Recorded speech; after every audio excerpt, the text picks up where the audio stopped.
Good evening, all doctors. I think so. Majority of you must be doctors. Well, today we are starting an exciting new series. It's based on KP astrology, and Sanjay Budhwat sir, which I had already mentioned last time, he's a master in Vastu as well as KP astrology. He has got nakshatras on his fingertips, and he will try to make nakshatras easy for us, because that is the most toughest part as far as KP astrology is concerned. So with examples, he will try to simplify KP astrology for us.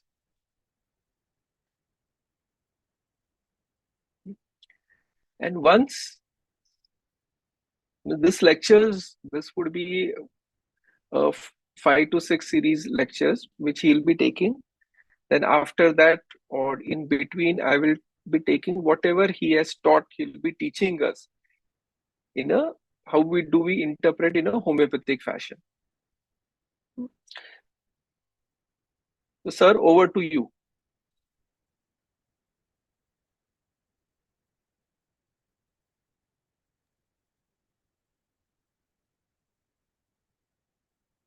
I think so. You are muted, sir. नमस्कार। हाँ, नमस्ते। सभी लोगों का मैं इस series में स्वागत करता हूं। नक्षत्र यह हमारे पूरे ऑकल साइंस का, ज्योतिष शास्त्र का आत्मा है। It's a soul of our astrological occult sciences. तो उसको अगर हम समझेंगे तो उसका मल्टी डायमेंशनल यूज हर क्षेत्र में किया जा सकता है, ऐसा मैं मानता हूं। फिर चाहे वो मेडिकल फील्ड हो, चाहे शेयर मार्केट हो, या अर्थव्यवस्था हो, कोई भी हो, in any field we can use that. तो इसके लिए आज से हम डॉक्टर अभय पाटिल सर, जो हमारे सम्मानीय डॉक्टर है, सिर्फ आगे से उनके अंडर हम ये सीरीज अभी सबसे आगे बटन दे रखिए बेटा। हेलो साक्षी मैडम, जरा प्लीज म्यूट। तो ये सीरीज में we will start with Ashwini nakshatra, Mesh राशि, एरीज राशि में जो पहला नक्षत्र आता है, जिसे वसंत संपात बिंदु का आरंभ बिंदु कहा जाता है। हमारे जो चराचर है, सृष्टि है, उसका निर्माण उसी पॉइंट पर हुआ था। इसलिए नक्षत्रों का पहला जो नक्षत्र है वह एरीज राशि पहली राशि है, और उसमें पहला नक्षत्र आता है अश्विनी नक्षत्र। तो उसके बारे में आज हम देखने वाले हैं। तो क्या होता है कि केतु, अश्विनी यह केतु का नक्षत्र है। तो उसी तरह से सिंह राशि में महा नक्षत्र आता है, वो भी केतु का नक्षत्र है। उसके बाद में धनु राशि में मूल नक्षत्र आता है, वो भी केतु का नक्षत्र है। ऑल दीज आर, इसका लॉर्ड केतु है। लेकिन ऐसे हर प्लैनेट के 9 प्लैनेट्स के 3-3 नक्षत्र हम देखने वाले हैं। तो केतु इसमें एक समान है, लेकिन हर एक नक्षत्र अलग अलग है। उसकी जो स्पेशलिटीज है वो अलग है, कैरेक्टरिस्टिक्स है वो अलग है। तो वो हम अभी विस्तार से देखने वाले हैं। पहला जो नक्षत्र है अश्विनी, जिसका अश्व मीन्स घोड़ा, हॉर्स, यह चिन्ह है। तो इसकी एक कहानी बताई जाती है। हर नक्षत्र के बारे में हम कुछ न कुछ कहानी, एक रोचक कहानी लेके आने वाले हैं। तो देवताओं के जो रचयिता थे, आर्किटेक्ट थे, त्वष्टा नाम के, उन्होंने दधीची ऋषि को मधु विद्या सिखाई, संजीवनी विद्या सिखाई थी। और संजीवनी विद्या सीखने के बाद में दधीची ऋषि स्वर्गारोहण के लिए जाने वाले थे। लेकिन ये जो अश्विनी कुमार थे, जो अश्विनी के दोनों ये जुड़वा बच्चे थे, तो ये दोनों को यह संजीवनी विद्या, मधु विद्या सीखनी थी। लेकिन अभी सीखने में एक अड़चन थी, क्योंकि वो संजीवनी विद्या कोई भी सीख ना पाए, इसके लिए इंद्र ने ऐलान किया था कि जो भी कोई यह विद्या सीखने के लिए जाएगा उसका हम सर कलाम कर देंगे, सर काट देंगे। तो ऐसा ऐलान करने के कारण अभी इन्होंने एक तरकीब सूझी। क्या तरकीब थी?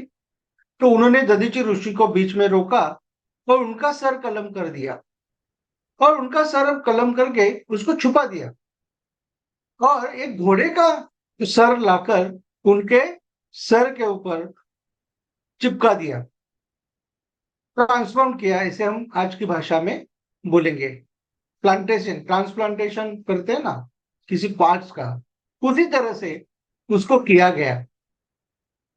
लेकिन ये सब प्रोसेस होते होते इंद्र को पता चला, और इंद्र वहां अपनी तलवार लेके आया और उसने उनका जो घोड़े का सिर जो लगाया हुआ था वो काट डाला। तो इसके लिए वो घोड़े का सिर लगाने के बाद में जो मधु विद्या, संजीवनी विद्या या अश्विनी कुमार सीख रहे थे उसमें खंड पड़ गया, इंटरप्शंस आ गए, हर्डल्स आ गए।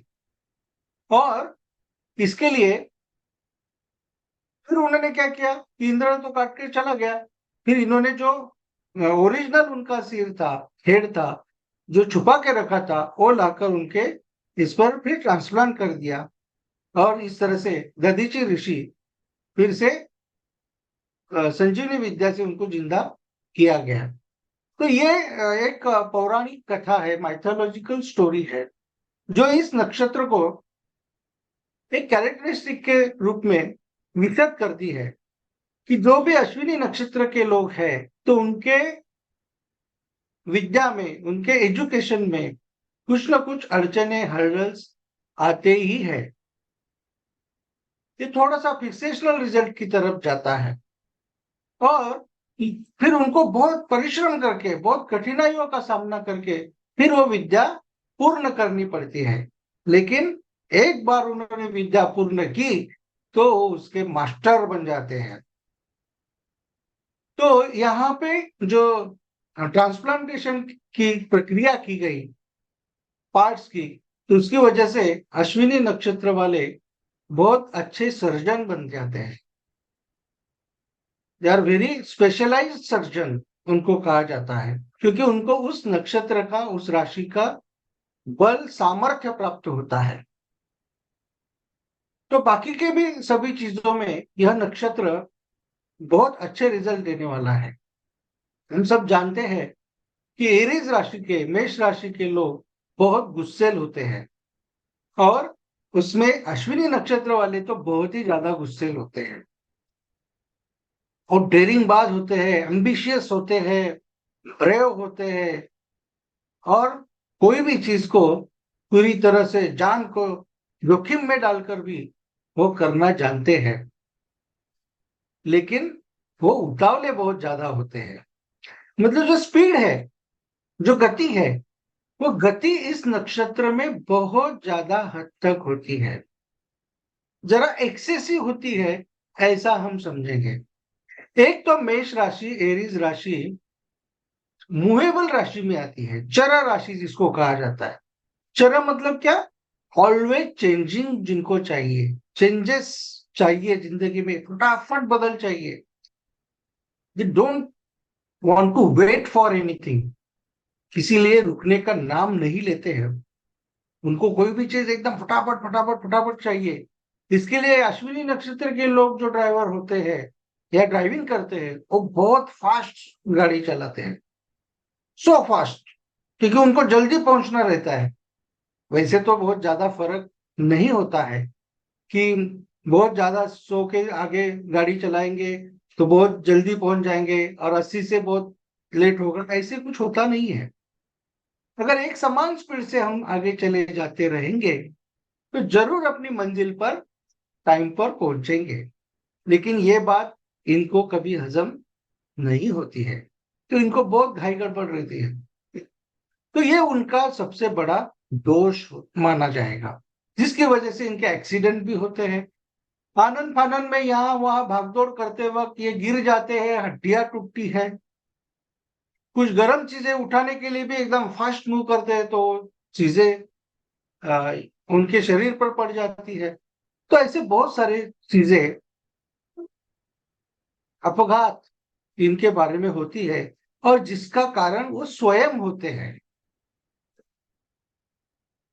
इसलिए यहाँ पर हम अगर मेडिकल दृष्टि से विचार करेंगे तो ऐसा समझ सकते हैं कि कोई जो व्यक्ति है जो हाइपर एक्टिव है, जिसको हाइपर स्पीड चाहिए जिंदगी में, तो उसके स्पीड को थोड़ा सा हमें कम करना होगा। जैसे कि कोई स्पीड ब्रेकर होते हैं रास्ते में, ताकि कोई भी गाड़ी एकदम बहुत ज्यादा स्पीड में ना जाए, तो स्पीड को कंट्रोल करके आगे जाएंगी तो एक्सीडेंट नहीं होंगे और लोगों को भी तकलीफ नहीं होगी। तो इस तरह से इन्हें स्लो किया जा सकता है, थोड़ा करना चाहिए। तो उसमें उनके गुरु की भूमिका बहुत ही महत्वपूर्ण होती है। और हम गणपति के अथर्व शीर्ष में कि त्वम मूलाधार चक्रम, ऐसे उसका वर्णन इस नक्षत्र के बारे में ही एकदम लागू होता है कि मूलाधार चक्र से हमारे जुड़ा हुआ यह नक्षत्र है। केतु, हर एक केतु जो है वो मूलाधार चक्र से ही ज्यादा करके जुड़ा हुआ है, क्योंकि केतु का अर्थ ही क्या होता है कि ओरिजिन, रूट। रूट यही उसका अर्थ है। और केतु के अंदर आने वाले जो भी औषधियां है, मेडिसिन है, वो रूट के स्वरूप में जो औषधि बनती है वो उनके लिए बहुत कारगर साबित हो सकती है, रामबाण साबित हो सकती है। अभी इनको हीट रिलेटेड जो डिसीजेस है वो बहुत ज्यादा होते हैं। हाइपर टेंशन, बीपी का प्रॉब्लम, यह भी उनको बहुत ज्यादा देखा गया है, क्योंकि हर चीज एकदम फास्ट में करने के जो उनकी एक एटीट्यूड है, उसकी वजह से उनको ये प्रॉब्लम होते हैं। नीस के टॉप पोर्शन ऑफ फीट, यह प्रॉब्लम्स ये अश्विनी नक्षत्र दर्शाता है। अश्विनी नक्षत्र यह एक तिर्यक मुख नक्षत्र माना गया है। तिर्यक मतलब क्या? अभी तीन प्रकार है वहां पे, एक अधोमुख, ऊर्ध्वमुख और तिर्यक मुख। समझने में बहुत सिंपल है कि तिर्यक मुख मतलब ऑन द लैंड लेवल, अधोमुख मतलब अंडर द लेवल, जमीन के नीचे, जमीन की सतह पर, और अधो मतलब ऊर्ध्व मतलब जमीन के ऊपर, आकाश की तरफ। तो यह तिर्यक होने के कारण मुहूर्त शास्त्र में इसका बहुत अच्छा उपयोग वाहन पहली बार चलाने के लिए और बहुत सारे अच्छे कामों में किया जाता है। अश्विनी नक्षत्र बहुत ही शुभ माना जाता है। तो इसलिए इस नक्षत्र में जब कोई भी लग्न है, कि लग्न बिंदु है आपका, या चंद्र का बिंदु है, या रवि का बिंदु है, या कोई भी प्लैनेट का भी बिंदु अगर 3 डिग्री पे है, 6 डिग्री पे है, तो वो बहुत ही शुभ माना गया है।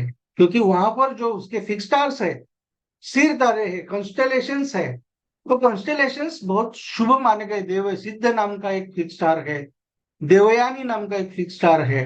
तो ये 3 और 6 डिग्री के बीच में जब भी उनका लग्न बिंदु या बाकी के प्लैनेट वो अलाइनमेंट में आएंगे तो उनके लिए बहुत ही शुभ फल देते हैं। खाली चतुर्थ चरण जो रहता है, मतलब 10 डिग्री के से लेके 13-20 तक, वो चतुर्थ चरण में जो सिरसरान नाम का एक कंस्टेलेशन जिसको कहा जाता है, वो निगेटिव है, वो निगेटिव फल ज्यादा से ज्यादा देता है। तो उसको भी हम कंसीडर करके कि इस व्यक्ति की प्रवृत्ति कैसे है, उस प्रवृत्ति के हिसाब से अगर हम आगे चल के उसमें अगर उसको कुछ प्रॉब्लम हुए तो उस प्रवृत्ति के हिसाब से अगर उसको मेडिसिन देंगे तो वो बहुत ही अच्छे रिजल्ट दे सकते हैं। इसलिए उसकी मूल प्रवृत्ति को हमें समझना चाहिए। जैसे नक्षत्र में अभी इसका जो नक्षत्र वृक्ष है वो है कुंचला नाम का एक नक्षत्र वृक्ष है, जो कि यूज किया जाता है मेडिसिन में, मेडिसिन बनाने में। इनका जो दान है वह अन्नदान है। हर नक्षत्र की देवताएं हैं, जैसे इनकी देवता अश्विनी कुमार है, जो दो भाइयों की जोड़ी है। उसके बाद में उनका जो दान है वो अन्नदान है। तो इस तरह से उनका जो आराध्य वृक्ष है वह कुंचला है। ये आराध्य वृक्ष बहुत ही इंपॉर्टेंट है, अगर मेडिसिनल व्यू से देखा जाए या माइथोलॉजिकली भी देखा जाए तो। क्योंकि हम एक तत्व समझते हैं कि जहां दर्द है वही दवा है। इसलिए अगर उस नक्षत्र के हिसाब से जो आपको बीमारी होगी तो उसकी दवा भी उस नक्षत्र का वृक्ष हो सकता है। यह एक प्रिंसिपल उसमें हम समझ सकते हैं। तो हर नक्षत्र के ऐसे प्रिंसिपल भी हम समझने का प्रयास करने वाले हैं। देखिए, अश्व का मतलब क्या होता है? Ashva is equal to horse is equal to power. Horse power में पावर गिनी जाती है ना, कि जो मोटर की जो ये होती है, शक्ति होती है, उसको हॉर्स पावर कहा जाता है। मतलब पावर का प्रतीक है वो। उसके बाद स्पीड का प्रतीक है, विश्वास का प्रतीक है और युद्ध का प्रतीक है। क्योंकि केतु ये क्या क्या करता है? केतु ये बहुत निष्ठावान है और अपनी जान की बाजी लगाकर लड़ने वाला है वो। इसलिए they are very good in military, या जिसमें भी जान की जोखिम होती है, ऐसे कार्य जहां किए जाते हैं, चाहे वो फायर ब्रिगेड हो, मिलिट्री हो, पुलिस हो, सीबीआई हो, तो यहाँ इनकी बहुत ही अच्छी प्रगति होती है और वो वहां पर अपना शौर्य दिखाने में कामयाब हो जाते हैं। और ये नक्षत्र मुहूर्त शास्त्र में ऑपरेशन के लिए और ट्रांसप्लांटेशन के लिए वो यूज किया जाता है। दिस इज द बेस्ट नक्षत्र फॉर गिविंग मुहूर्त ऑफ ऑपरेशन। सो ये बहुत ही इंपॉर्टेंट है। अब इसमें वात वात तत्व है, जो आयुर्वेदिक दोष में कहा गया है, वात पित्त कफ त्रिदोष हम कहते हैं। तो इसमें वात प्रकार यह ज्यादा है, वायु तत्व से एकदम बहुत ज्यादा भागने की कोशिश करता है, इसलिए वात प्रकार इनमें देखे जाते हैं।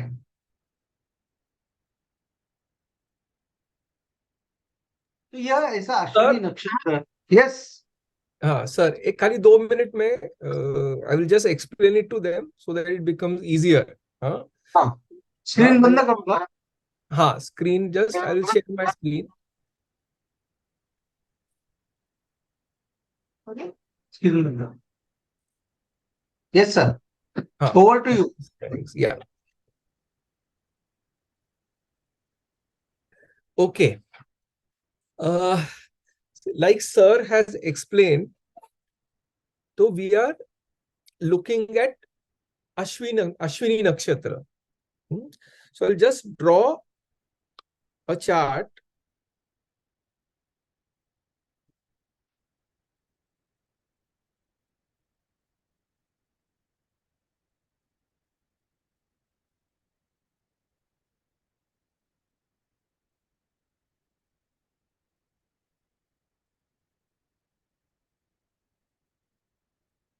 See, this is first house. Everybody knows this is first house. So first house is Aries. Now, there are 3 nakshatras in each and every house. So the first nakshatra in Aries means if we divide, the house is of 30 degree and we have to divide the house into 3 parts. That are 3 nakshatras. So sir is explaining the first nakshatra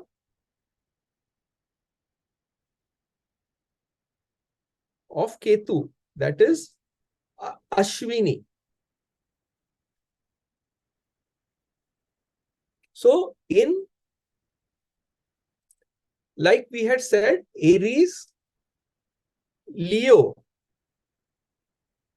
and Sagittarius, these are fiery signs. This is Trikon, which we had explained. So Ketu Nakshatra will come in all these 3 fiery signs. So first 13 degree, 13.20 degrees will be of Ketu. first 13.20 degrees. So we are only discussing 159 at present. Aries, which is a movable and a fiery sign. Leo, which is a fixed and fiery sign. And Sagittarius, which is a dual and fiery sign. So Ketu, we have 3 nakshatras. Ketu, one is Ashwini in Aries. Then in Leo, we have Mool nakshatra. And in in Leo, we have Magha nakshatra. And in Sagittarius, we have got Mool nakshatra. But all these 3 nakshatras differ, even though the name is Ketu. So being a movable sign, so the person would be hurried, would be fast, would be awkward, and Ketu's nakshatra, like we say, head belongs to another. So they can take in orders because it is a Rashi of Mars, so they can take orders. So like sir said, it is excellent for military persons, extremely bold persons. So the rubrics would be audacity. The rubrics would be courageous. The rubrics would be hurried. The rubrics would be restless. So we are mixing Ketu and we are mixing movable and fiery sign together. So fire means increase ATP. You have got increased strength. And you will be able to fight any situation. And you'll also be a good listener. So Ketu, what we, in homeopathic terms, we call it headlessness.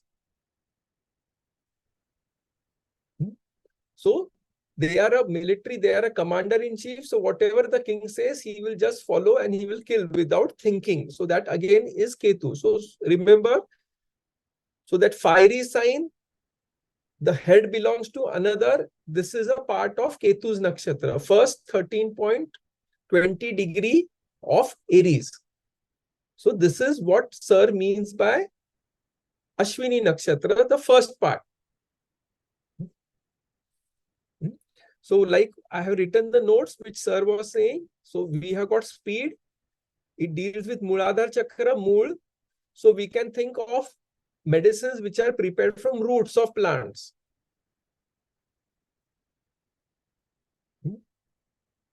So we can think of plant remedies like belladonna, also hyper persons, person who are hyper in nature, agaricus.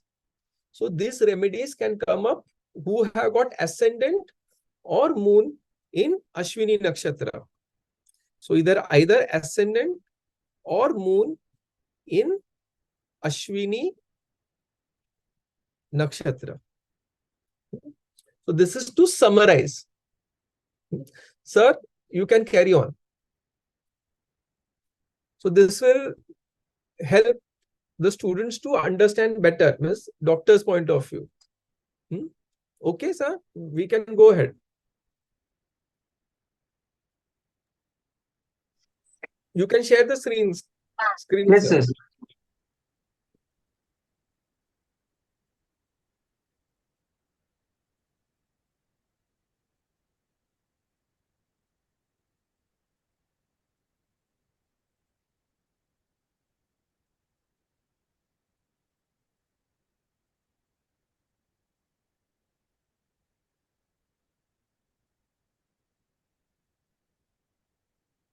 Hello. Can you hear me? Yeah, we are able to hear you. Please go ahead. Thank you sir.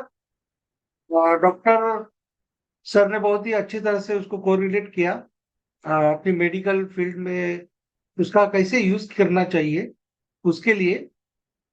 अभी आता है मघा नक्षत्र. मघा नक्षत्र it means clouds. तो मघा नक्षत्र जब सूर्य का होता है, अगर तभी बारिश अच्छी आ जाए तो ऐसा माना जाता है कि फसल बहुत अच्छी आ जाती है. और ये साल में मघा नक्षत्र में बारिश नहीं हुई है, बहुत अच्छी नहीं हुई, कम हुई थोड़ी. मतलब कहाँ गिरी कहाँ नहीं गिरी, इसके लिए थोड़ा सा फसल के लिए निगेटिव हो गया है. तो मगा is the prosperity in kingdom.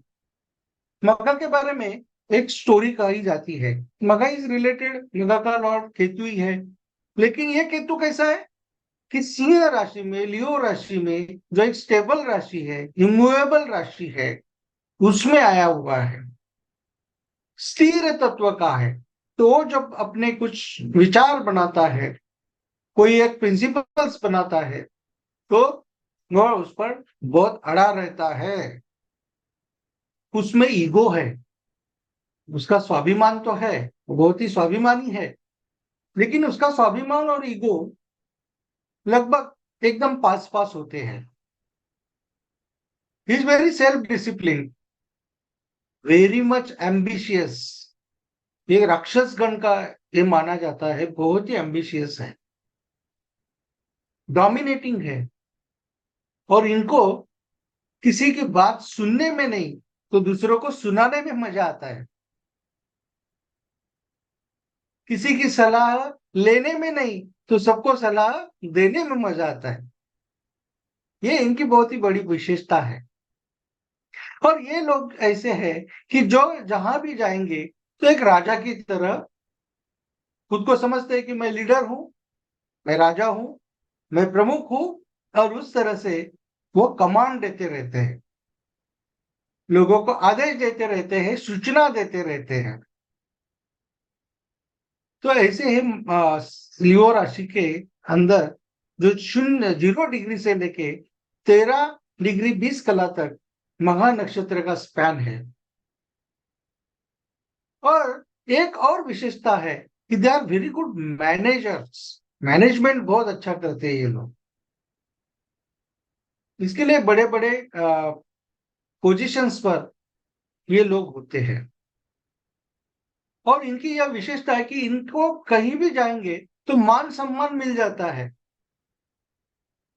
कोई टीम में खेलने गए तो बोलेंगे अरे आप कप्तान हो जाओ, फिर वो कैप्टन बन जाएंगे, फिर सबको बोलेंगे अरे आप ये से ऐसे खेलना है, ऐसे बॉलिंग डालना है, ये 1 डाउन उतरेगा, ये 3rd डाउन उतरेगा, like that everything you will decide. They are very fond of sports, arts, ये सभी। लेकिन सबसे इंपॉर्टेंट बात जो मुझे कहनी है कि दे आर को रिलेटेड विद देयर एंसेस्टर्स। तो उनके खानदान में कोई ना कोई ऐसा व्यक्ति होगा कि जिससे इनकी जो स्वभाव हो या शरीर रचना हो या उनका जो स्वभाव है वो उससे मेल खाता होगा। ये बहुत बड़ी विशेषता इस नक्षत्र में कही गई है, क्योंकि आकाश में भी जब मघा नक्षत्र जब होता है तो उसकी देवता पितृ है। हर 12 साल के बाद में नासिक में त्र्यंबकेश्वर में कुंभ मेला होता है। तो ये जो कुंभ मेला है वह सिंह राशि के मघा नक्षत्र में ही होता है। और उस मघा नक्षत्र के जब पूनम वगैरह होती है, अमावस्या होती है, तभी उसका एक अमृत काल माना गया है कि जब भी पूरे देश से साधु संत वहां स्नान करने के लिए आते हैं, तो तभी आकाश से यह पितृ देवता प्रकाश रूपी वर्षा करती है, जो कि वहां के राम कुंड में एग्जैक्टली गिरती है। और कुछ कर उसके जो एक कपिल तीर्थ करके, बहुत जन को पता नहीं है कि कपिल तीर्थ त्र्यंबकेश्वर से दूर है, तो वहां पर कुछ पढ़ते हैं। तो वहां से निकलने के बाद में सब ये जो साधु लोग हैं या यात्रिक लोग हैं वो वहां पर भी स्नान करने के लिए जाते हैं। तो यह ऐसे अमृत तत्व का नक्षत्र है जो कि अमृत रूपी वर्षा करता है। बहुत अच्छा नक्षत्र है। और इस नक्षत्र के बारे में एक कहानी मैं आपको बताता हूं कि महाभारत के कर्ण को हम सब जानते हैं। तो कर्ण के मृत्यु के पश्चात वो स्वर्ग में गए, क्योंकि वो बहुत बड़े भक्त थे। हाँ जरूर उन्होंने बुराई का साथ दिया था, लेकिन उसका फल तो उन्हें मिल चुका था, लेकिन उनकी भक्ति भी अपरिमित थी। तो उसकी वजह से उनको स्वर्ग में गए। तो स्वर्ग में जाने के बाद में उनको वहां खाने के लिए सब सोना पैसा ऐसा लाके देने लगे। तो उन्होंने पूछा अरे ये क्या चल रहा है, मुझे तो खाने को चाहिए।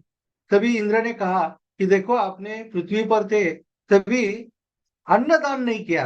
हर दिन आपने क्या किया? सोने का दान दिया, पैसे का दान दिया, बाकी सब चीजें दान दी, लेकिन अन्नदान किया नहीं अपने एंसेस्टर्स के लिए। तो इसके लिए आपको ये फल भुगतना पड़ रहा है। तो उन्होंने कहा, देखिए, हमें उशाप दीजिए। तो उन्होंने कहा, ठीक है, हम आपको उशाप देते हैं कि पृथ्वी के ऊपर सिर्फ 15 दिन आप जाइए और वहां मानव रूप लेकर पूरे श्राद्ध का जो विधि है, सबको खाना खिलाने का काम अपने एंसेस्टर के लिए, उनकी शांति के लिए कीजिए। तो यही भाद्रपद मास में जो पितृपक्ष अभी आने वाला है अक्टूबर में, तो वो पितृपक्ष यही है। ऐसा एक कथा माइथोलॉजी में कही जाती है। तो अभी ये अनेक प्रसिद्ध व्यक्ति इस नक्षत्र में और इस राशि में जन्मे हुए हैं। जैसे विंस्टन चर्चिल, जो ब्रिटेन के भूतपूर्व प्रधानमंत्री रह चुके थे और जिन्होंने महायुद्ध में एक बहुत बड़ी निर्णायक भूमिका अदा की थी, अपने देश के लिए ही नहीं तो पूरे जग के लिए। उस कठिन समय में पूरी प्रजा को धैर्य और शौर्य से लड़ने के लिए प्रेरित किया था। तो ऐसे वह बहुत ही बड़े राज्य करता थे। मतलब केतु का जो एक तत्व है यहाँ पे, प्रेरित करना, यह मघा नक्षत्र का आ जाता है। तो उसके बाद में बहुत सारे खिलाड़ी वो भी इसमें आते हैं, जैसे कि डॉन ब्रैडमन साहब है, क्रिकेट के एकदम महानतम खिलाड़ियों में से एक। वो भी इस नक्षत्र के माने जाते हैं, क्योंकि नैसर्गिक राशि कुंडली में यह पंचम भाव में यह नक्षत्र आता है। तो खेल कूद, मैदानी जो खेल है, ग्राउंड में खेले जाने वाले खेल है, और कला, आर्ट्स, म्यूजिक हो या नाटक हो या अभिनय हो, दिग्दर्शन हो, लेखन हो, ये सभी कलाएं भी इसमें आ जाती है। तो ये बहुत कलाकार अच्छे लोग होते हैं। कफ तत्व का इसमें बहुत ज्यादा अंतर्भाव होता है।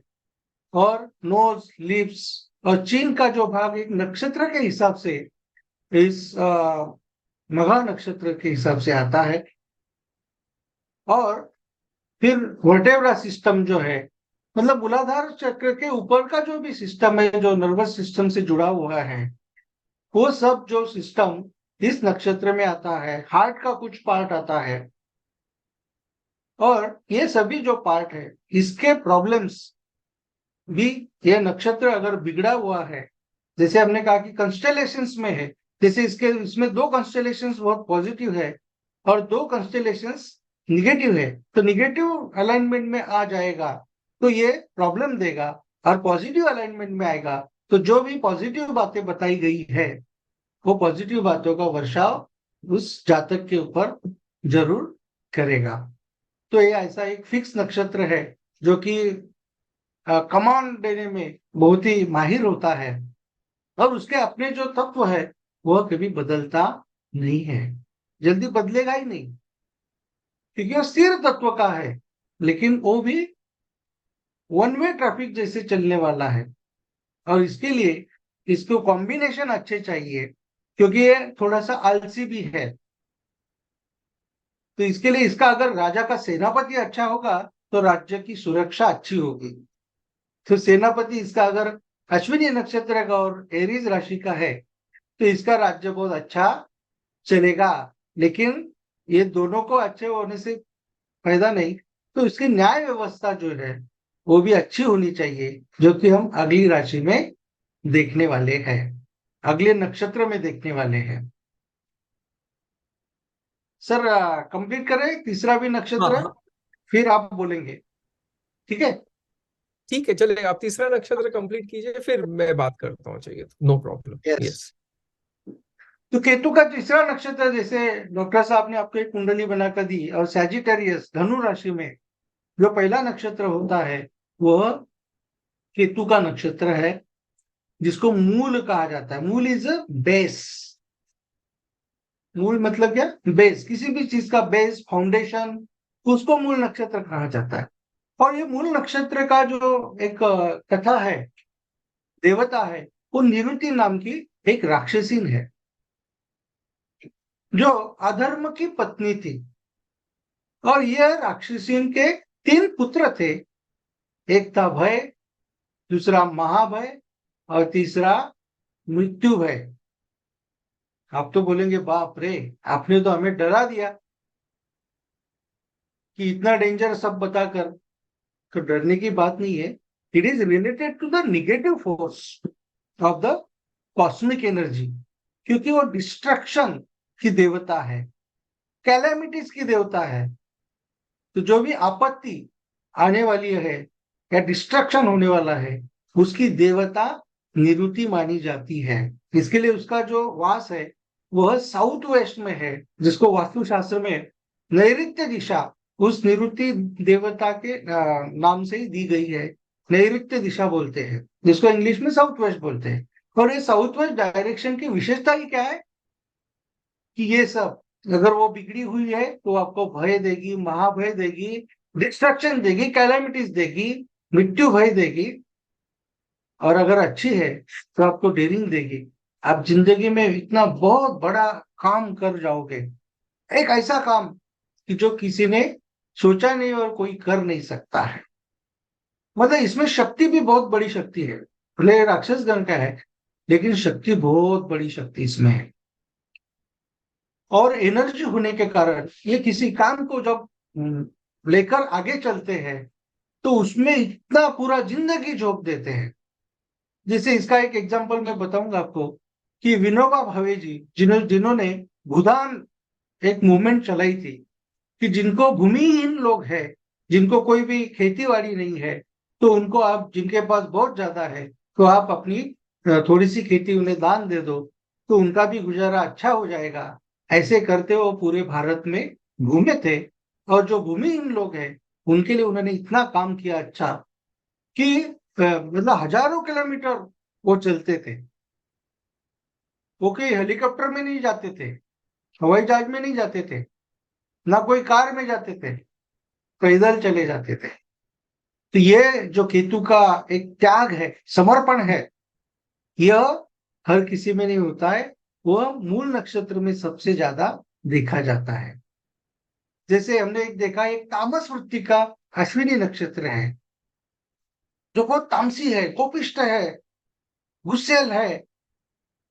फिर एक राजस वृत्ति का है, जिसको सब सुख चाहिए, फैसिलिटी चाहिए, लग्जरी चाहिए, राज्य चाहिए, अधिकार चाहिए, सत्ता चाहिए, वो राजस है। और यह जो नक्षत्र है, इसमें दोनों तत्व है, मतलब सात्विक तत्व भी आ जाता है और तामस भी है, दोनों है। अगर ये सत्ववादी होंगे तो इतने सत्ववादी होंगे कि बहुत बड़े संत हो जाएंगे, क्योंकि रिलीजन से, हमारे धर्म से जुड़ा हुआ ये नक्षत्र है। तो धर्म के बारे में, अध्यात्म के बारे में बहुत अच्छा काम यह करने वाला होता है। उसी तरह से अधर्म के बारे में भी काम करने वाले होते हैं, उतने ही जोर शोर से। जैसे एडोल्फ हिटलर, इनका जो चंद्र राशि नक्षत्र था, वह मूल नक्षत्र था। मतलब बहुत बड़े बड़े टेररिस्ट या दहशतवाद निर्माण करने वाले लोग, ये भी इस केतु के नक्षत्र के अंदर आते हैं। तो दोनों है इसमें, जिस दिशा में जाएंगे वैसा ये बन जाएंगे। They are very kind person, very noble person, लेकिन वो अपने एक किसी प्रिंसिपल के लिए इतना कुछ पागल हो जाते हैं कि वो टेररिस्ट बन जाते हैं, उसमें बहुत ही हदें पार कर जाते हैं, एक्सट्रीम लेवल पर चले जाते हैं।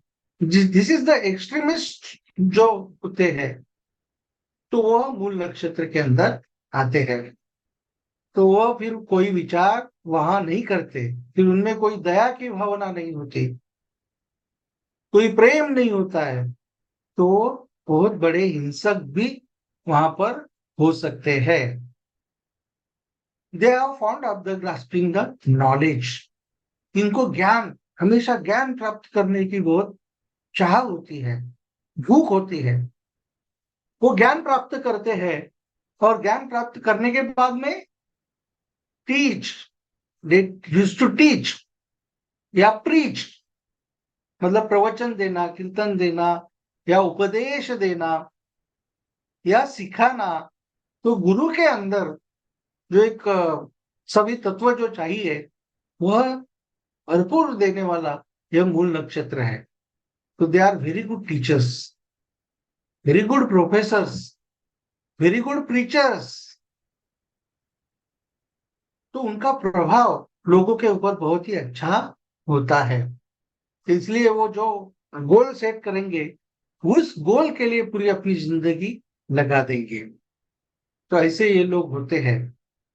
तो जो भी अभी केतु के तीनों नक्षत्र जो है ये ट्रांसफॉर्मेशन से ही आए हुए हैं कि जल तत्व जहां खत्म हुआ उसके बाद में अग्नि तत्व शुरू हो गया। तो इट्स अ बिग ट्रांसफॉर्मेशन कि जल तत्व के बाद में फिर मीन राशि खत्म होने के बाद में मेष राशि आती है, एरीज राशि आती है। कर्क राशि जो जल तत्व की है वह मतलब दया, करुणा, ये जो प्यार की भावनाएं है वह पीछे जाने के बाद में सिंह राशि आती है और उसमें ये फिर मघा नक्षत्र आता है। तो बहुत बार ऐसा देखा गया है कि मघा नक्षत्र में जो बहुत बड़े प्रॉब्लम्स होते हैं तो हेरिडिटरी प्रॉब्लम्स होते हैं, उनके एंसेस्टर से वो पास होते हैं अगली पीढ़ी में। ऐसे मघा नक्षत्र में देखा गया है। तो मूला नक्षत्र में जो प्रॉब्लम्स आते हैं वह जैसे पाइल्स का प्रॉब्लम है, थाइस के प्रॉब्लम है, बोन मैरो के प्रॉब्लम है, बुटेक्स के प्रॉब्लम है, ये तरह के प्रॉब्लम्स वहां पर आ जाते हैं क्योंकि वो एक ही दिशा में सोचने के कारण उनका बॉडी का जो बैलेंस है कभी कभी बिगड़ जाता है। मतलब पागलपन की हद तक कोई भी चीज जब चली जाती है तो वह अच्छी नहीं होती। तो उसमें उनको फिजिकल लेवल में प्रॉब्लम्स या मेंटल लेवल में प्रॉब्लम्स होने के चांसेस हो जाते हैं। जैसे बॉडी पार्ट्स में फीट है और left side of the trunk है, लेफ्ट साइड ऑफ स्टमक है, ये केतु के अंदर आते हैं। अपेंडिक्स भी जो एक पार्ट है वो भी केतु का ही पार्ट एक माना जाता है, because Ketu is a tail. तो अपेंडिक्स से it is a tail of the intestine. तो वहां भी उसको उस तरह से हम समझेंगे। वात तत्व इसमें बहुत ज्यादा है, नर्वस प्रॉब्लम्स है, ओबेसिटी के प्रॉब्लम है और मेंटल अनसर्टेनिटी होती है। तो इस तरह से यह सैजिटेरियस राशि में मूल नक्षत्र जो कि बहुत बड़े काम करने में सक्षम होता है और अपनी जिंदगी को एक यज्ञ समझकर, एक संविदा समझकर किसी यज्ञ में आहुति दे देता है और पूरी जिंदगी उस पर काम करते रहता है, सोसाइटी के लिए, समाज के लिए या किसी समाज के विरोध में भी, ये दोनों वहां पर है। तो जहां पे जो कंस्टलेशंस अगर पॉजिटिव आएंगे तो पॉजिटिव रिजल्ट्स मिलेंगे। अगर कंस्टलेशंस में जैसे 2-3 फिक्स स्टार निगेटिव है तो वो निगेटिव फल दे देंगे और उसको मतलब उसकी मेंटालिटी पूरी निगेटिव कर सकते हैं। तो डिस्ट्रक्शन की जो क्वालिटी उसमें आ सकती है। तो हमें कंस्ट्रक्टिव होना है या डिस्ट्रक्टिव होना है, इसका विचार हमें इस नक्षत्र के द्वारा करना चाहिए। इस नक्षत्र का जो एक आराध्य वृक्ष है वो राल नाम का है। हमने महाभारत में कथा सुनी है कि जब पांडव लोग वनवास में थे तो वनवास में रहने के कारण उनको पूरी तरह से एक महल बनाया गया वहां पे। तो उसमें जो लकड़ियां बनाई गई वो राल की लकड़ियां थी कि जो कि एकदम इजीली थोड़ा भी उसको आग दी जाए तो एकदम जल जाती है, फटाफट एकदम। तो ये ऐसा नक्षत्र है, तो ये ऐसी उसकी विशेषता है कि तो फिर पांडवों को फिर उन्होंने अंदर से एक सुरंग बनाई और वो बचकर निकले भगवान श्री कृष्ण की वजह से, ऐसी एक स्टोरी है। तो ज्वलनशील है वो, बहुत हाईली फ्लेमेबल है। तो वो वृक्ष और उसकी जो कुछ कॉम्बिनेशंस, यह इस नक्षत्र के द्वारा जो रोग होते हैं उसके लिए यूज किए जा सकते हैं। उसके बाद में यह अधोमुखी नक्षत्र होने के कारण इसमें बहुत सारे वेल या बोरवेल करना, जमीन के अंदर किए जाने वाले जो भी काम है वो करने चाहिए, तो उसमें आपको जरूर सफलता मिलेगी। और मुहूर्त शास्त्र में उसके लिए यह नक्षत्र बहुत ही अच्छा माना गया है। तो ये ऐसा गुरु की राशि में मूल नक्षत्र जो एक न्याय प्रदान करने वाला है, न्याय प्रिय है, वो हमेशा अन्याय के खिलाफ लड़ते हैं। इसके लिए दे आर वेरी गुड जज, वेरी गुड एडवोकेट्स। और ये जजमेंट करने के लिए आपको द्विस्वभाव होना चाहिए। तो सजिटेरियस ये जो राशि है वो ड्यूअल साइन है, द्विस्वभाव की, मतलब दोनों एंगल को देखने वाली है। हेड और टेल दोनों बाजुओं को क्या करेंगे, वो सुनेंगे, फिर उस पर अपना जो मंथन करके, सोच विचार करके, नियम में क्या है उसका ध्यान रख के फिर अपना जजमेंट सुनाएंगे। तो एक राजा के लिए जैसे एक सेनापति बहुत अच्छा होना चाहिए अश्विनी नक्षत्र का, उसी तरह से एक बहुत ही अच्छा न्यायाधीश, सबसे अच्छा न्यायाधीश मूल नक्षत्र का उसके अगर दरबार में न्याय व्यवस्था में होगा तो उसका राज्य बहुत ही अच्छी तरह से चलेगा। तो उसको कोई भी किसी तरह से प्रॉब्लम्स नहीं आएंगे। तो एक राज्य व्यवस्था के बारे में भी समझकर हम इन तीनों को अच्छी तरह से जोड़ पाएंगे। Yes. Yes, thank you, sir. It was very good. बहुत ही बढ़िया थे. Means we were able to correlate between all the three nakshatras. Now, to summarize, means for all doctors, again share the screen. 1 second.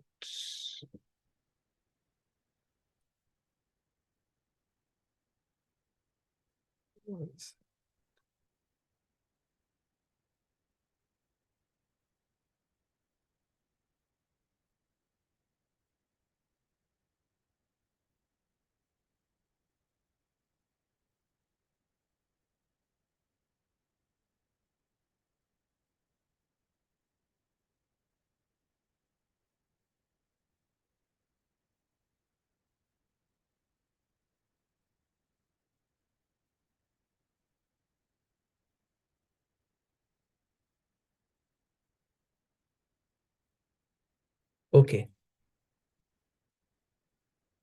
Like what sir has explained, see, first of all, you have to understand that you have got three, Ketu is present in 3 houses or 3 signs to be precise. First sign is Aries, where we have got Ashwini Nakshatra. Second sign is Leo, where we have got Magha Nakshatra. And third sign is Sagittarius, where we have got Mool Nakshatra. Now, first, we have to, what are the characteristics of Ketu? Ketu characteristics means headlessness. Ketu characteristics means impulsiveness. Ketu characteristics means to know more. Ketu characteristics means look inside or introspection. Ketu characteristics mean detachment. So these common characteristics are present in all these 3 nakshatras, but then they differ. Means if your ascendant or moon is present in, let's say, Aries, you will behave in a different fashion.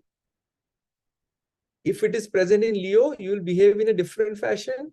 If it is present in Sagittarius, you will behave in a different fashion. So suppose, for example, like sir had explained, if your ascendant or moon is in Ashwini Nakshatra or Aries, so you are a military commander. You will take up orders, you will be very bold, you will not think. So again, the common thing is not thinking. You will not think and you will go ahead and kill anybody. The sense of right and wrong may not be there. So we had taken the rubric, head belongs to other. And so it is a very good, those patients who are having ascendant or moon in this Ketu Nakshatra, you can think about cases like cerebral palsy or microcephaly. where brain may not be developed at all. Or he may have symptoms of epilepsy, increase electrical stimulation in the brain.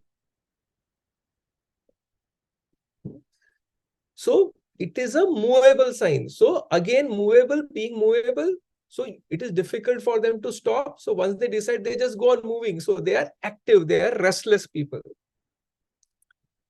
So this is to summarize Aries or Ashwini Nakshatra. Then we have Leo or Magha Nakshatra. So like how Sir explained, it is king. Leo is a king. But again, you have got Ketu's influence.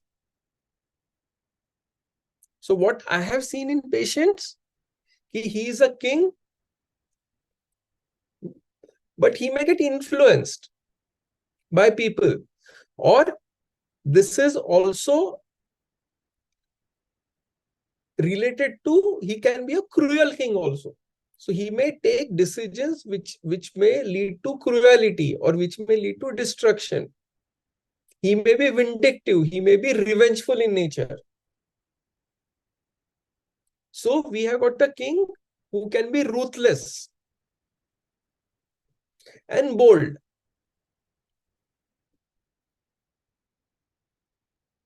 Somewhat like Genghis Khan. They were ruthless. Mongolians, they were ruthless. So you can think about that type of personalities. So first 13.20 degrees in Aries, Leo and Sagittarius, we have Ketu's Nakshatra. So this is a fixed sign. So the revenge would be once he decides to do something, he has to do it. Because it is very difficult for you to change his opinion. Once he makes a decision, or if he hears something, he can be ruthless. He may not think whether it is right or wrong. So Ketu means there could be some capacity like anacardium. We have got drugs like anacardium. Logic or thinking right and wrong may be decreased or may be abolished, or he can be indifferent or he can be ruthless. The sensitivity may be lacking in their case. Then we have got Sagittarius. So like we first saw the warrior, second we saw king, then third we saw a teacher. Now we are seeing a guru or teacher. Sagittarius is a sign of guru. So again, we have got a guru who can be very strict, who can be ruthless. So that is why we see terrorism also, that people who get influenced very easily by talks of gurus. It can be they can hypnotize people. So again, that indifference or ruthlessness, lack of sensitivity will come. So here we can have a guru to a king. So even if his son does not follow a tradition, so he may punish his son also in Mul Nakshatra. So they can be fanatics. That is what I understood from what Sir is telling, and this is how I think so we can interpret in homeopathic language. So we have got children who are extraordinarily intelligent. So we say that he can be a Dawood or he can be a saint. So that again is Mul Nakshatra. So depending upon how we are able to channelize that energy by way of homeopathy.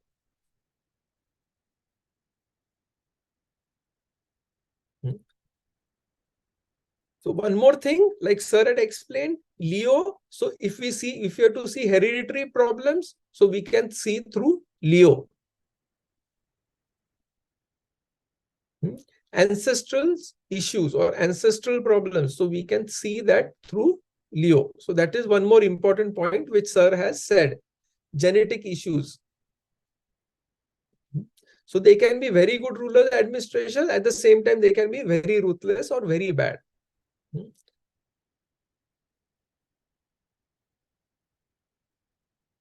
Sir, am I right? Or is there any mistakes? Means this is my interpretation.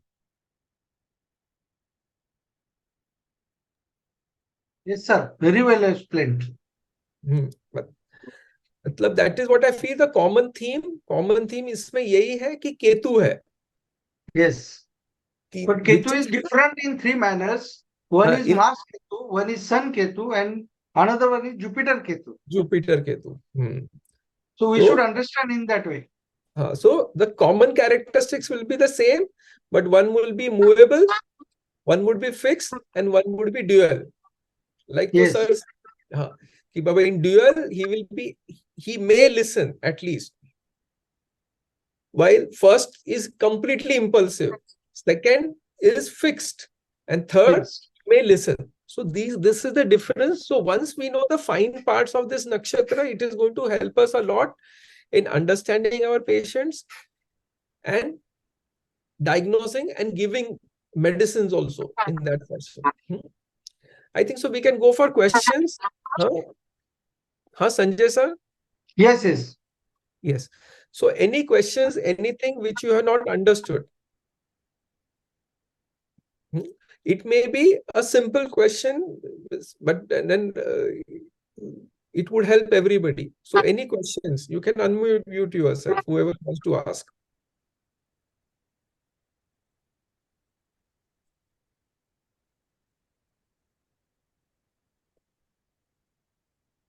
So we'll be summarizing this also in between, and we'll take live cases also who are of Ashwini Nakshatra. So it will help you to understand better, but that will be in future. So any questions?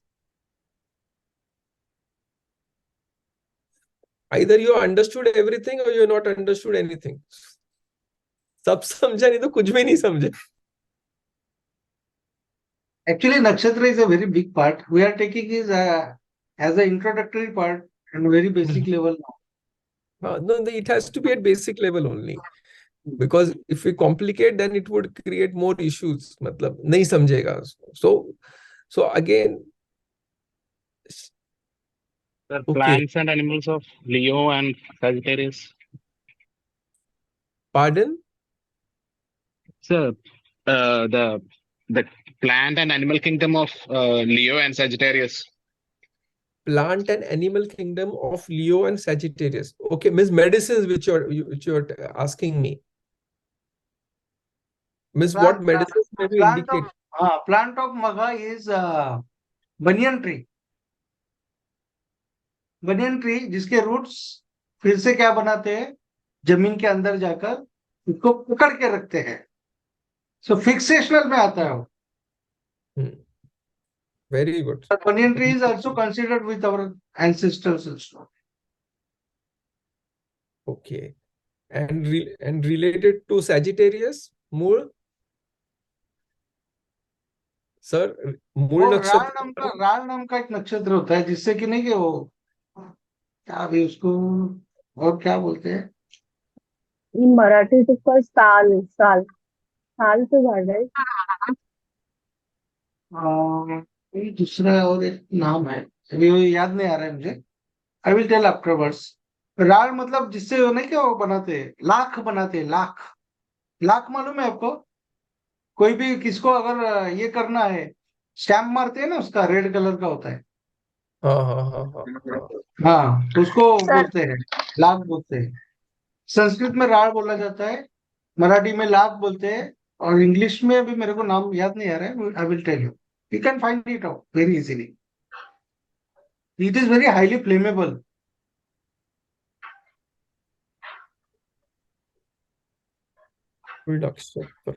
Yes, madam.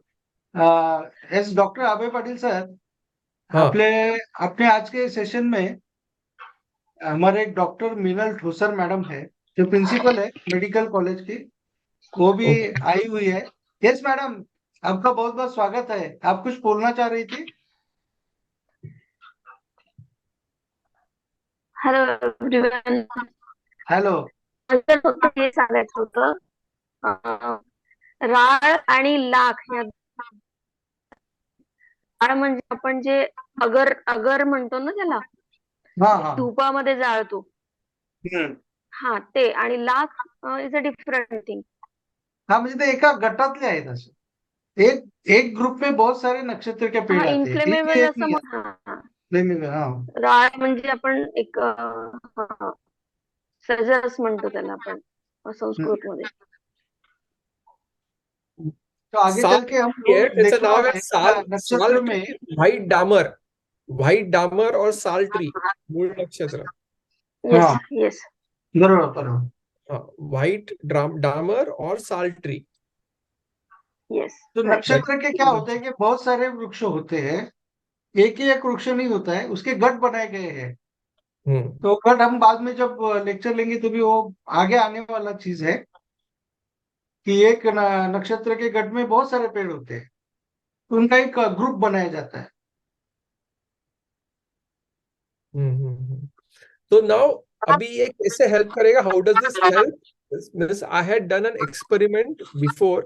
I didn't carry it out in future. I had brought materials of all nakshatras in my clinic. This was around 8-10 years back.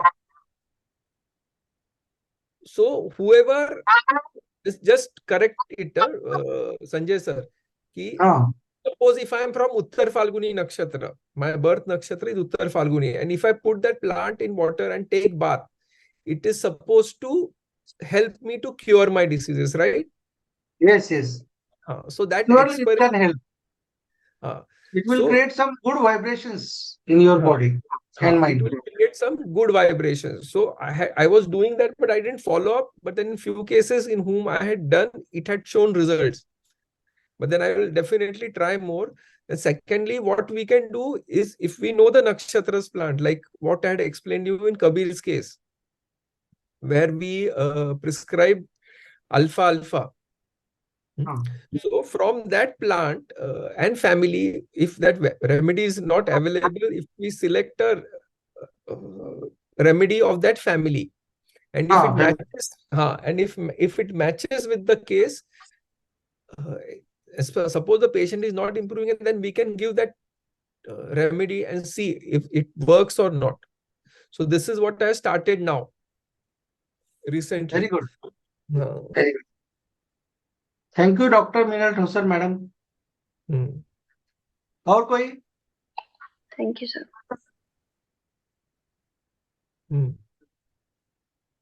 Any other questions? Anything which you have not understood?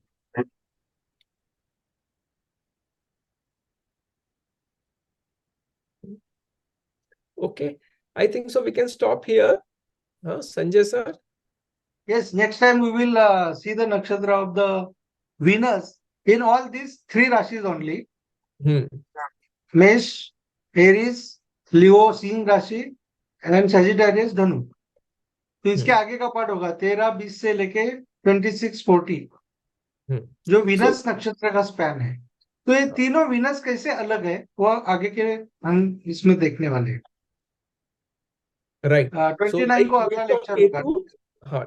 It would be on Venus 29 को है ना, Friday.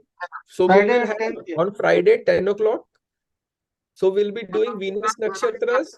So first we did Ketu, then we have got Venus nakshatra. First 13.20 degree was Ketu, then next 13.20 degree is Venus nakshatra. So how the Venus nakshatra differs in Aries, how the Venus nakshatra differs in Leo, and how the Venus nakshatra differs in Sagittarius. So this is what sir will be taking up on Friday. Okay. Okay. Thank you, sir. Thank you so much, all of you, for joining. Thank you very much. Thank you sir. Narinder sir, आपका बहुत बहुत धन्यवाद. Thank you, sir. बहुत. You So are always helpful. सब next time है ना PPT बनाता हूँ which will explain the zodiac and the nakshatra in actual मतलब space में कैसे दिखता है. So it maybe things will be more clear then. We'll talk on that. Okay. Yeah. Sure. Okay. Thank you. Bye. Okay. Bye. Thank you. Thank you. Good night. Thank you, sir.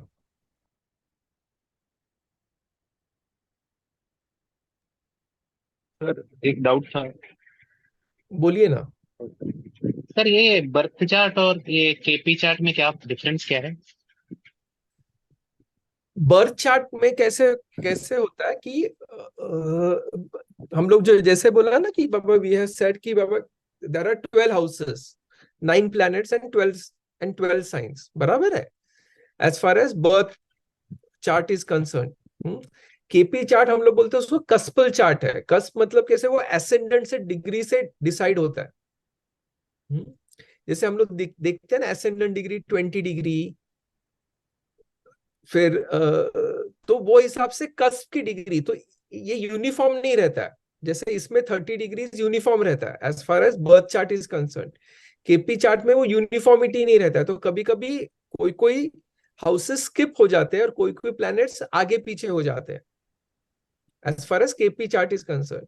अभी KP chart का advantage क्या है कि बाबा हम लोग जैसे अभी 3 नक्षत्र किए है, बराबर है, हम लोगों ने बोला कि बाबा देयर आर 3 नक्षत्र है एक हाउस में, तो केपी में एवरी नक्षत्र वापस 9 पार्ट्स में डिवाइड किया जाता है। जैसे अश्विनी नक्षत्र again will be divided into 9 parts, that is called सब लॉर्ड्स। उससे कैसे होता है, अभी हम लोग क्या सोचते हैं कि जो लोग 2 घंटे के इंटरवल में, अभी नॉर्मल चार्ट में हम लोग कैसे बोलते हैं कि 2 घंटे इंटरवल में जो भी बॉर्न होंगे तो उनके कैरेक्टरिस्टिक्स है, उनके पर्सनैलिटी है, तो उनके रेमेडीज है, they can not be the same. ये तो हम लोग सबको एक ही रेमेडी दे देंगे, जो भी वो हॉस्पिटल में वो 2 घंटे में पीरियड में बॉर्न हुए हैं। ये तो ट्विन प्रेगनेंसी है फॉर एग्जाम्पल, सो उसमें कैसे रहते हैं, देयर आर बहुत सारे कैरेक्टरिस्टिक्स रहते हैं, वो सिमिलर रहते हैं, लेकिन जब भी हम लोग स्पेसिफिक जाते हैं, जैसे हम लोगों ने पढ़ा कि जैसे केतु नक्षत्र मार्स मतलब एरीज का अलग है, केतु नक्षत्र लियो का अलग है, केतु नक्षत्र सेजिटेरियस का अलग है। सो इवन दो तत्व एक ही है, मतलब फायर ही है और केतु ही नक्षत्र है, लेकिन उसके कैरेक्टरिस्टिक्स डिफर होंगे। एक फास्ट होगा जो अश्विनी नक्षत्र वुड बी वेरी फास्ट, एक स्थिर होगा विच विल बी स्टेबल। जैसे अश्विनी नक्षत्र में कोई होगा तो उसको क्योर होने के चांसेस हाई रहेंगे। स्थिर राशि है जैसे लियो का है तो वो साइकोसिस हो गया तो उसमें क्योर करने का चांसेस कम हो जाता है, it will be difficult to cure the person. तो it becomes more specific, it becomes more in details. तो इससे कैसे, how do we use it, ये हम क्यों पढ़ रहे हैं हम लोग, प्रश्न कुंडली के लिए। क्योंकि प्रश्न कुंडली मतलब कैसे रहता है, हर 1 मिनट में नहीं तो हर 30 सेकंड्स में वो प्रश्न कुंडली चेंज होती जाती है। तो कोई पेशेंट आया आपको, जब वो 10:55 में आया, तो वो चार्ट उसका जो सब लॉर्ड्स होंगे, जो मैंने बोला ना नक्षत्र स्कीम के, वापस हम लोग उसमें 9 डिविजन करते हैं, वो अलग रहेगा, और 5 मिनट के बाद जो पेशेंट आएगा उसका अलग रहेगा। तो अकॉर्डिंग टू दैट प्रश्न कुंडली आप फिर रेमेडी प्रिस्क्राइब कर सकोगे, आप ट्रीटमेंट दे पाओगे, आप उसको कैसे मैनेज करना है इजी हो जाता है। And this is a more precise type of methodology, मतलब ये इतना प्रिसाइज है कि आप डेज वाइज आप प्रेडिक्ट कर सकते हो इसमें। तो वो हम लोग प्रेडिक्शन में नहीं जाते हैं, लेकिन एटलीस्ट हम लोग ये तो कर सकते हैं कि बाबा how do we, whether we are in the right direction, whether we are not in the right direction, which remedy to prescribe. जैसे मैंने बोला प्लांट्स हम लोग इसमें से निकाल सकते हैं, उसका जो तत्व है वो निकाल सकते हैं, and then that will help us to prescribe the remedy. नहीं तो फैमिली, जैसे मैंने अभी I am working on families from this, अगर रेमेडी नहीं होगी तो वही फैमिली में और कौन से रेमेडीज है और वो मैच हो रहा है कि नहीं। क्योंकि अभी तो एक केस में definite it has worked for me, जैसे मैंने अल्फा अल्फा बोला, and his sugar levels are coming down, but it is too early for me to say how much कितना फर्क पड़ेगा, but then एटलीस्ट जो फर्क नहीं पड़ रहा तो फर्क पड़ना चालू हुआ है। So either it can be an intercurrent remedy और it may be a remedy which may be constitutional. तो ये अभी मैं नहीं बोल पाऊंगा, एक 3-4 महीने के बाद और मुझे कंसेप्ट क्लियर हो जाएगा। I wanted to ask a question, sir. हाँ बोलो ना। Yes. See, I saw his first lecture, okay, and he हाँ. was showing D1 Kundali, and the Huh. and the KP birth Yeah, chart. Kaspal Okay, Kundli, so yes. correct. So I have Kundli 2018. So of course D1 is the Lagna chart that we take, right? Yeah, yes. Okay, and for KP Kundli, do I take the KP Lagna chart or KP Cusp chart? It is one and the same thing. KP Lagna chart and KP Cusp chart is one and the same thing. Okay, so his D1 means Lagna chart and KP is the KP Lagna chart. Yeah, KP Kaspal chart, that is what we call, because KP's concept is it is house concepts. For them, houses become very important. Yeah, correct. Like in the main difference is what in D1 chart or Lagna chart, we see Rashi Drushti, we see strength of planets, we see Graha Drushti. Got it? We see signs also in details. In KP, you don't have to go through all these things. You just have to know the planets and you just have to know the houses. So if these two combinations you are able to make it, second advantage is the calculations are complicated, but in software it is given very easily. So even in software you see significators now. Yeah. Then means you don't have to think of anything else. If sun is showing second house, if suppose sun is showing, your dasha of sun is going on, and sun is showing, let's say, 4th house, sun is showing 6th house, sun is showing 8th house, and sun is showing 12th house, for example. वो numbers आ जाते हैं sun के आगे. So that means what 4th house means what? It can be your heart. 6th house means disease, 8th house means suffering, and 12th house means hospitalization.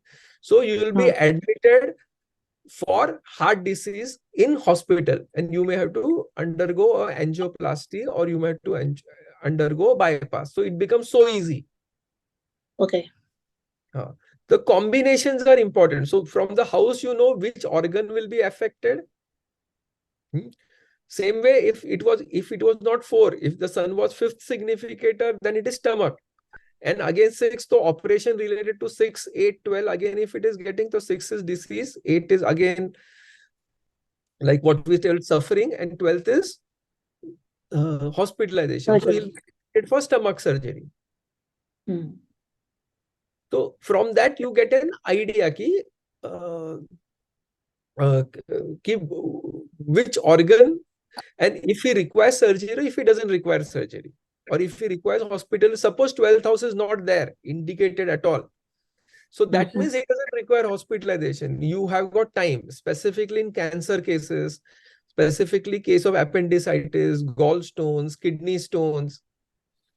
So you can take a call ki baba, means the patient comes to us, whether should I go for surgery or not. Then if you see Prashna Kundli and it is not showing 12, but it is showing only 6 and 8, you can give homeopathy. And it is damn accurate. It is damn accurate. Matlab, it is surprising that how can it be so accurate. And Prashna Kundli is very accurate. It has never failed me in past 2 years, because I never used to believe in this concept previously, that how can it be so accurate. But no, after seeing it, I think so it is accurate. It requires practice. We'll be doing up charts, na, individuals. Ek karke jayenge hum log, so that and it is easy because you don't need to understand theory. Now this sir is all explaining, means we are understanding the basic. But then if you have got a software, you just go through the software and you get prediction in 1 second. Okay, any other questions?